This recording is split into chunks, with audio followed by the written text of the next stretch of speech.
إن الحمد لله نحمده ونستعينه ونستغفره ونعوذ بالله من شرور أنفسنا ومن سيئات أعمالنا من يهده الله فلا مضل له ومن يضلل فلا هادي له وأشهد أن لا إله إلا الله وحده لا شريك له وأشهد أن محمدا عبده ورسوله. Assalamu alaikum wa rahmatullahi wa barakatuh. Les frères et sœurs, j'espère que vous allez bien. Donc on continue notre série de thèmes qui ne sont quasiment jamais abordés dans les mosquées en France. Et le thème dont on va parler également aujourd'hui, c'est les jugements concernant la femme. La place de la femme en islam. Comme vous savez, les ennemis de l'islam se concentrent énormément sur la femme musulmane. Ils prétendent vouloir la libérer de l'injustice dont elle subit, de la part des musulmans, de la part des jugements de l'islam la concernant. Ils estiment que l'islam ne respecte pas la femme, n'honore pas la femme, etc., etc. Toutes ces paroles qui sont que des mensonges, effectivement. Il n'y a aucune religion qui a honoré la femme autant que l'islam.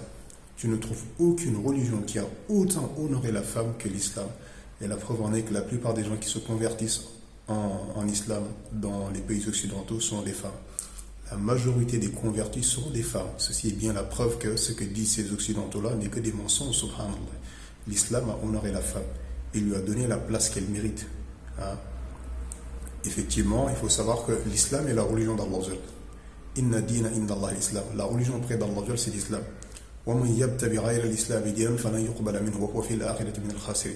Quiconque désire une religion autre que l'islam, ça ne sera point accepté de lui, il sera dans l'au-delà parmi les perdants. Et cette religion également, Allah il l'a complétée, il l'a parfait. Al-yawma akmaltu lakum dinakum wa atmamtu alaykum ni'mati wa raditu lakum al-islam dina. Donc Allah a complété cette religion, il l'a parfait et il l'a agréé pour nous. Donc les jugements d'Allah, ce sont les meilleurs des jugements. Il n'y a aucun jugement qui peut égaler les jugements d'Allah ou être meilleur que les jugements d'Allah. Tous les jugements qui viennent d'Allah sont les meilleurs des jugements. Subhanallah. Alaysa Allahu bi ahkamil hakimin. Allah n'est-il pas le meilleur des juges?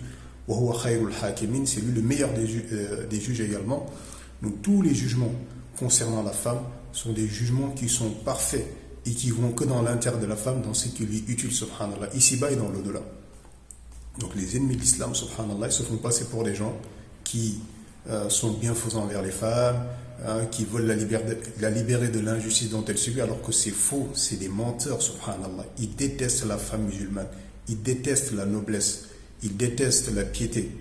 C'est des débauchés qui aiment la débauche en réalité. Ils veulent enlever à la femme musulmane son honneur, sa pudeur, sa fierté, sa noblesse et en faire un vil objet. Comme ils font avec leurs femmes, subhanallah. Regardez comment ils font, ce qu'ils font avec leurs femmes. Elles sont devenues des viles marchandises qui servent à vendre des pots de yaourt, à vendre des voitures. Pour un oui ou non, ils mettent une femme nue pour qu'elle vende un pot de yaourt, pour qu'elle vende une barre de chocolat, une voiture, etc., etc. Donc ces gens-là, c'est des gens qui n'aiment pas du tout la femme. Ils n'aiment pas du tout la femme. On en est arrivé au point aujourd'hui qu'ils sont en train de dire à la femme qu'elle peut devenir un homme, subhanallah.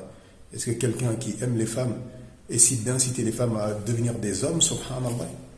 Alors que l'islam a mis en place des droits pour la femme, des obligations pour la femme, des devoirs pour la femme qui vont en accord avec sa nature, avec sa fitra. Alors que ces gens-là, c'est des gens qui ne veulent que profiter de la femme. Quand ils parlent de liberté de la femme, c'est la liberté d'accéder à la femme afin d'abuser d'elle, subhanallah. Ils ne veulent pas son bien, subhanallah.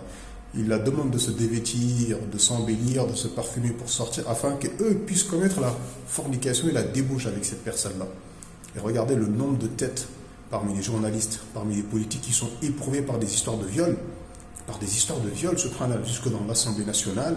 Il y a des femmes qui se plaignent d'être violées même dans ces institutions. Ça vous montre à quel point ces gens-là n'ont aucun respect pour la femme.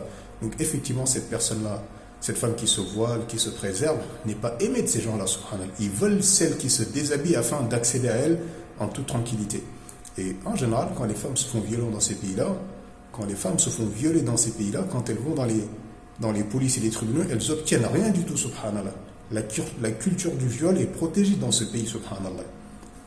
Donc c'est pour ça qu'en réalité, ils ont la haine contre cette femme musulmane voilée. L'honneur, la fierté, la noblesse se trouvent dans les jugements de l'islam concernant la femme. Tu ne trouves de fierté, d'honneur, de noblesse que chez les femmes musulmanes. Quant aux autres, on voit ce qu'elles finissent. On voit très très bien ce qu'elles finissent, comment elles finissent, subhanallah. Donc bizarrement, vous avez beaucoup de mosquées en France qui ne parlent jamais puisqu'ils savent que les kuffars, justement, parlent d'égalité homme-femme. Hein, ils ont des lois en place maintenant. L'homme n'a même plus d'autorité sur sa femme, ni sur sa fille. C'est-à-dire qu'il y a des lois en place maintenant en France, il faut le savoir, que l'homme n'a même pas le droit d'ordonner à sa femme de se voiler, ni à sa fille de se voiler. Ils veulent enlever à l'homme toute autorité. Alors qu'Allah a dit clairement dans le Coran, les hommes ont autorité sur les femmes. Hein? Donc, vous avez des mosquées, maintenant qu'ils savent que les laïcs sont remontés contre les jugements de l'islam contre les femmes, ils ne disent plus rien sur la femme musulmane. Aucun conseil, aucune orientation, aucun khutbah, aucun cours, aucun dars, rien. La femme maintenant est livrée à elle-même, subhanallah. On n'ose même pas parler de la femme musulmane maintenant dans les mosquées, excepté les mosquées tenues par les gens de la sunna, les frères salafiyun, ceux qui sont sur la bonne voie. Il y a qu'eux qui prennent la responsabilité et qui conseillent la femme musulmane et qui ne craignent pas ces kuffars de laïcs.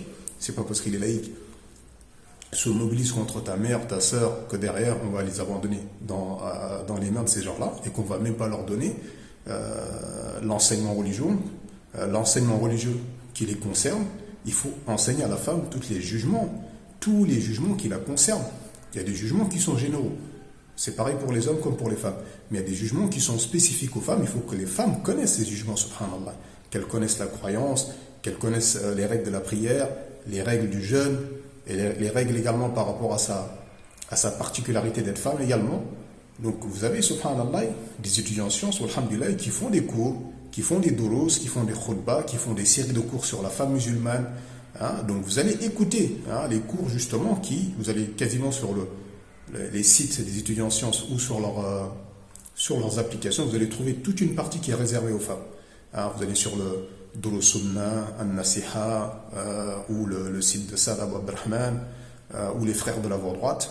Voilà, c'est ça, subhanallah. C'est pas parce que les kuffars se mettent à se concentrer sur nos femmes en voulant en faire des débauchés que nous derrière on doit ne plus rien dire aux femmes et les laisser comme ça aux mains de ces gens-là qui veulent en réalité, qui ne veulent pas le bien de la femme. Ils veulent le mal de la femme. Ils veulent nuire à la femme. Ils veulent en faire limite un objet. Limite un objet. Pire qu'un animal, un objet, subhanallah. Un objet sexuel par exemple. Wala hawla wala quwwata illa billah. Donc subhanallah, tu vois des mosquées, ils ne parlent plus jamais. Ils ne disent plus rien de la femme musulmane même. La femme peut assister à des khutbahs là-bas pendant des années, elle ne reçoit aucune éducation la concernant, subhanallah. Excepté les mosquées tenues par les gens de la sunna, les frères salafis qui prennent la responsabilité, qui conseillent la femme musulmane et qui lui donnent vraiment, qui lui enseignent ses droits, ses obligations, ses devoirs, afin justement qu'elle puisse être heureuse, subhanallah. Hein, et pas se laisser influencer, ni avoir peur de ces kuffars, de ces laïcs, de ces débauchés qui en réalité n'aiment pas les femmes. Les laïcs, la plupart d'entre eux, c'est simple. Tu as soit des pervers, c'est-à-dire des débauchés qui aiment les femmes et qui aiment coucher avec les femmes autant qu'ils veulent, soit vous avez des homosexuels, soit vous avez des pédophiles. Donc ces gens-là n'aiment pas les femmes à la base. Ils n'aiment pas les femmes, ils ne respectent pas les femmes. La preuve en est que leur mère, ils les foutent dans les maisons de retraite. Quelqu'un qui aime sa mère, quelqu'un qui respecte les femmes, tu la mets dans une maison de retraite. Subhanallah. Comment quelqu'un accepte de mettre sa mère dans une maison de retraite? Alors que l'islam a mis en place des jugements pour la femme en tant que mère, en tant que sœur, en tant qu'épouse, en tant que fille, subhanallah. Et ces gens-là n'aiment pas la femme. Un homosexuel, c'est quelqu'un qui déteste les femmes. C'est pour ça qu'il va voir les hommes. S'il aimait vraiment les femmes, il resterait avec les femmes et il ne serait jamais parti avec un homme. Les pédophiles, c'est pareil. Et puis tous ces débauchés également qui vont dans les maisons, dans les clubs échangistes, qui veulent sortir avec les femmes, changer de femme comme ils changent de paire de baskets, etc., etc. Ça, c'est des gens qui n'aiment pas les femmes, qui ne respectent pas les femmes, subhanallah. Voilà pourquoi ils ont la haine envers les jugements de l'islam concernant la femme, car l'islam protège la femme, la préserve l'honneur, préserve son honneur, préserve sa nature, donc lui donne des rôles et des devoirs qui sont spécifiques à sa nature, subhanallah. Donc vous allez sur les sites des étudiants en sciences ou dans les mosquées tenues par les gens de la sunna, vous allez écouter des doses sur les femmes, les jugements concernant les femmes, les droits des femmes, les obligations des femmes, les devoirs des femmes. Et ça, alhamdulillah, comme ça derrière, en tant que musulman, tu sais comment tu dois être, comment Allah et son messager, sallallahu alayhi wa sallam, veulent que tu sois. Alors quand tu écoutes tes ennemis, les laïcs sont les ennemis des femmes. Ils détestent les femmes, subhanallah. Ils n'aiment pas les femmes. Ils veulent juste s'en servir comme objet, pour s'amuser avec, ou pour vendre des voitures, vendre des yaourts, vendre des barres de chocolat, etc., etc. Ils n'ont aucun respect pour la femme. Il n'y a que l'islam qui honore et respecte la femme, subhanallah. Et là, Et tu le vois, subhanallah. Et comme je disais, la preuve en est que la plupart des femmes qui rentrent en islam sont. La plupart des gens qui se convertissent en islam, ce sont des femmes, subhanallah. Mais sinon, également, vous avez des livres.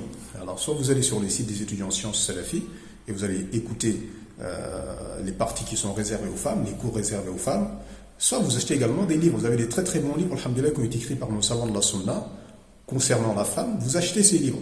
Donc, une fois que déjà, il faut tout d'abord acheter des livres qui parlent de la croyance, ça c'est la première chose. Important d'acheter des livres qui parlent de la croyance. Donc, vous avez les 3 fondements de Cheikh Al-Fawzan. Les 3 fondements de Cheikh Al-Fawzan, ici. Hein, le commentaire des 3 fondements de Cheikh Al-Fawzan. Hein, et là, l'édition, c'est Dar al-Muslim. Donc ça va parler de qui est ton Seigneur, quelle est ta religion et qui est ton prophète, sallallahu alayhi wa sallam. Hein, alors, pour approfondir un peu, toujours dans le domaine de la croyance, vous avez leçon de Tawhid. Leçon de Tawhid de Cheikh Al-Wassabi, le Cheikh Yéménite qui est décédé, rahimahullah, qu'Allah lui fasse un bienvenue. Édition ici, je crois que l'édition ici c'est At-Tawbah, donc ce livre-là. Donc on va parler déjà des livres qui parlent de la croyance, voilà. Et ensuite la prière, parce qu'après la croyance il y a la prière. Donc là vous avez le livre de Cheikh Al-Bani sur la prière du prophète sallam, du début jusqu'à la fin, subhanallah, du début jusqu'à la fin. Donc ça c'est un très très bon livre qui va vous apprendre comment faire la prière. Donc, vous avez également la possibilité d'écouter des audios sur les 3 fondements, sur Kitab Tawhid, Kitab Tawhid par exemple, ou leçon de Tawhid. Également sur le livre de Cheikh Al-Bani, vous allez trouver ça sur les sur les sites des étudiants en sciences, que tous ces livres-là quasiment ont été étudiés, donc il y a des audios également. Vous pouvez vous faire aider également par les audios. Maintenant, on va parler des livres qui sont spécifiques à la femme musulmane. Donc là, vous avez le livre de Cheikh Al-Fawzan, la femme musulmane. Ça, c'est un très très bon livre sur tout ce qui concerne la femme musulmane. Hein? Donc c'est l'édition Ibn Badis. Donc là vous avez. Donc ça c'est un très très bon livre pour la femme musulmane. Vous avez quasiment tout ce qu'il faut, tous les jugements concernant la femme musulmane. Ok. Donc après il faut forcément des exemples. Donc là vous avez la biographie de Aïcha radhiyallahu anha. Donc la biographie de Aïcha, ça vous donne une idée de comment étaient vraiment ces femmes, hein, sur lesquelles il faut prendre exemple, hein, et pas prendre exemple sur les actrices, les présentatrices, les journalistes, les femmes politiques. Ça c'est des femmes qui servent à rien du tout, subhanallah. Donc ça, ce livre-là, la biographie de Aïcha, et l'édition c'est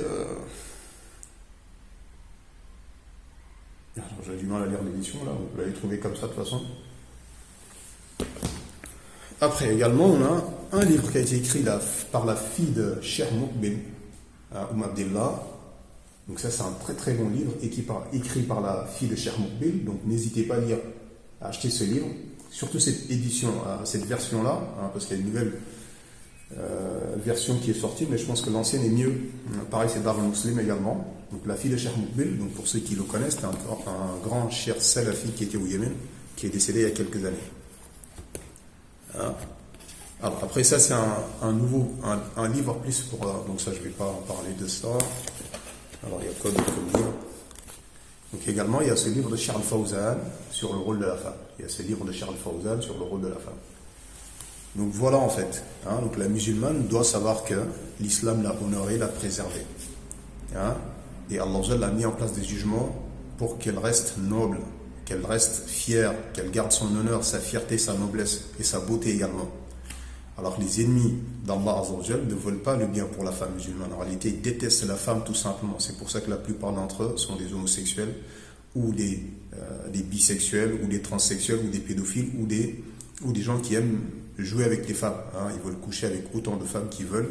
Ça, c'est des gens qui n'aiment pas la femme et qui ne la respectent pas. Hein. Et c'est pour ça en fait qu'ils ont la haine contre la femme musulmane qui est voilée, qui se marie, qui veut rester à la maison, qui ne veut pas travailler, qui veut s'occuper de son mari et de ses enfants. Hein. Donc tous ces jugements qu'Allah a mis en place pour les femmes leur foutent la haine. Le fait que la femme ne doit pas voyager sans mahram, l'interdiction de la mixité avec les hommes étrangers, le fait de se voiler intégralement, la burqa, etc., etc. Ça, c'est des choses qui leur foutent la haine parce que c'est des pervers, ce sont des débauchés, subhanallah. Donc, à nous, musulmans, c'est pas parce que les koufars commencent à se concentrer sur nos femmes que ça y est, on va délaisser nos femmes comme ça sans les éduquer. Sans les éduquer. Et après, derrière, vous avez vu, quand une de nos femmes dévie, ils la mettent en avant. Ils la mettent en avant pour dire, voilà, c'est comme ça, hein, c'est ça la liberté. Toi, tu es libre, tu es indépendante, hein, tu as réussi à t'échapper ces religieux, de ces extrémistes, etc., etc.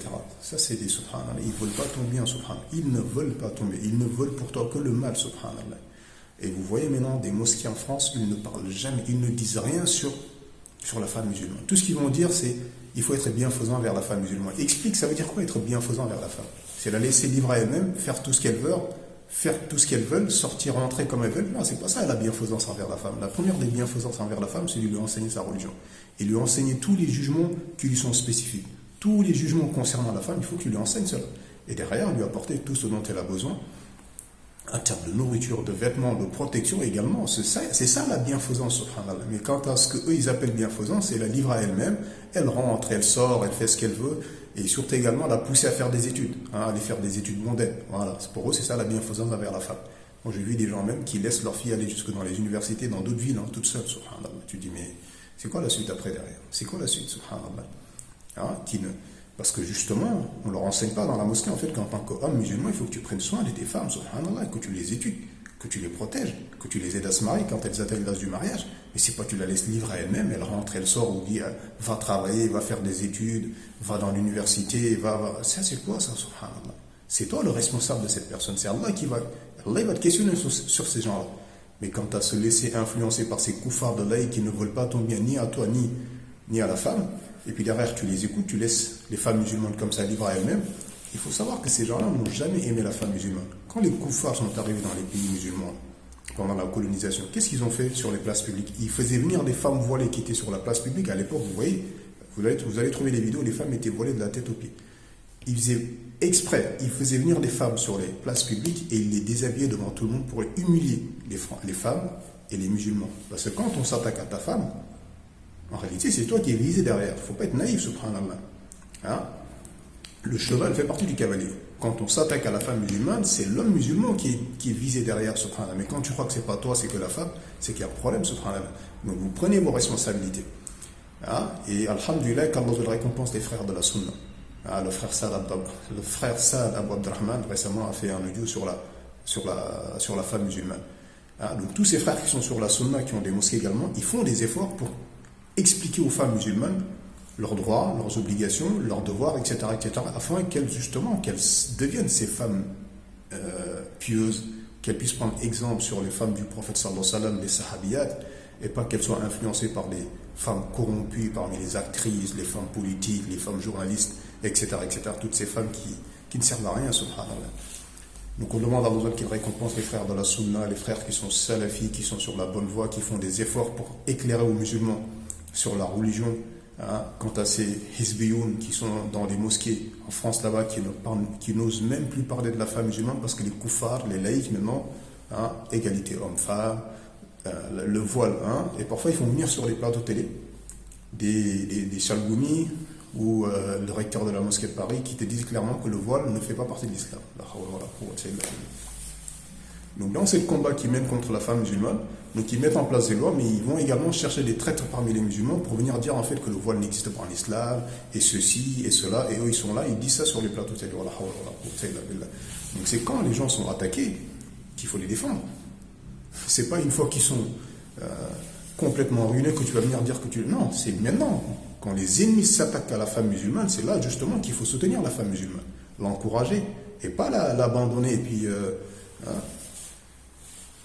هذا والله أعلم وصلى الله وسلم على نبينا محمد وعلى آله وصحبه أجمعين سبحان ربك رب العزة عما يصفون والسلام على المرسلين والحمد لله رب العالمين